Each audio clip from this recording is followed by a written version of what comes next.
நீங்கள் பார்க்குற இந்த சாலை வந்து உப்பலவாடியிலேருந்து கண்டக்காடு தாழங்குடா போகிற சாலை. அந்த தொலைவில் இருக்கிறது வந்து ஒரு புற்று மாரியம்மன் கோவில்.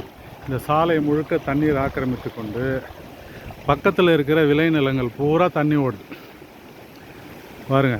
பெரும் வெள்ளம். இது பெண்ணையாற்றில் அதிக அளவிலான தண்ணீர் திறந்து விடப்பட்டதனால் ஏற்பட்ட ஒரு பேரிடர். இது கடைமடை பகுதி. பெண்ணையாறு கடலில் கலக்கின்ற கண்டக்காடு தாழங்குடா கிராமங்களை ஒட்டி இருக்கிற முதல் கிராமம் கண்டக்காடு. அந்த கண்டக்காடினுடைய நுழைவாயில் பகுதி. இருபுறமும் உள்ள நிலங்கள் விவசாய நிலங்கள் முற்றிலும் ஆறும் கடலும் போல இது போன்ற ஒரு அவல நிலையை சந்திக்கிறது. மக்கள்லாம் வந்து துண்டிக்கப்பட்டிருக்காங்க. 3 பக்கம் ஆறு, ஒரு பக்கம் கடலால் சூழப்பட்ட ஒரு தீவு பகுதி தான் கண்டக்காடு கிராமமும் தாழங்குடா கிராமமும். எனவே அவ்வப்போது ஒவ்வொரு வருடமும் இதே போன்ற அளவில் வந்து தண்ணி அதிகமாக திறக்கிறதுனால தான் இந்த நிலைமை ஏற்படுகிறது. 1 லட்சம் கனஅடி, 1.5 லட்சம் கனஅடி, 2 லட்சம் கனஅடின்னு திறக்கும்போது தான் இந்த மாதிரி சாலைகளில் ஊரை சுற்றி உள்ள பகுதியில் ஓடுது. குடியிருப்பு பகுதிகள்லாம் கொஞ்சம் மேடான பகுதினால அதை தவிர்த்து மற்றபடி உள்ள அனைத்து விவசாய நிலப்பகுதியில் 4 புறமும் இதே மாதிரி தண்ணி ஓடிக்கிட்டு இருக்குது.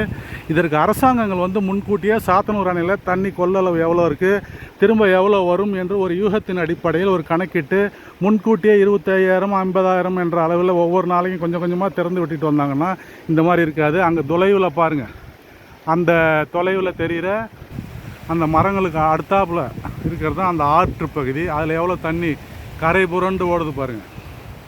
எனவே மக்களின் வாழ்விடங்கள் வாழ்வாதாரங்கள் அடிப்படையில் இங்கே பல்லாயிரக்கணக்கான மக்கள் வசிக்கிறாங்க. அவர்கள் வந்து சாலை துண்டிக்கப்பட்ட நிலையில் வெளியே வர முடியாமல் தவிக்கிறாங்க. இந்த நிலையை நீங்கள் வந்து வருங்காலங்களில் தடுக்கணும்னா அரசாங்கம் மாவட்ட நிர்வாகம் முன்கூட்டியே சாத்தனூர் அணையில் திறந்து விடப்படுகின்ற தண்ணீரை பெண்ணையாற்றில் வருவதனால் இருபுறமும் உள்ள கரையோர பகுதியில் வசிக்கும் மக்கள், கடைமடி பகுதியில் வசிக்கிற இந்த கிராம மக்கள்லாம் பெரிதும் பாதிக்கப்படுறாங்க. எனவே முன்கூட்டியே ஒரு வாரத்துக்கு முன்னாடியே நீங்கள் கொஞ்சம் கொஞ்சமாக திறந்து விட்டிங்கன்னா இந்த மாதிரி ஒரு நிலைமை ஏற்படாது. ஒரே நேரத்தில் 2 லட்சம் கனஅடி, 1 லட்சம் கனஅடின்னு டெய்லி 1 லட்சம் கனஅடின்னு திறந்து விட்டிங்கன்னா இது போன்ற ஒரு அவல நிலை ஏற்படுகிறது.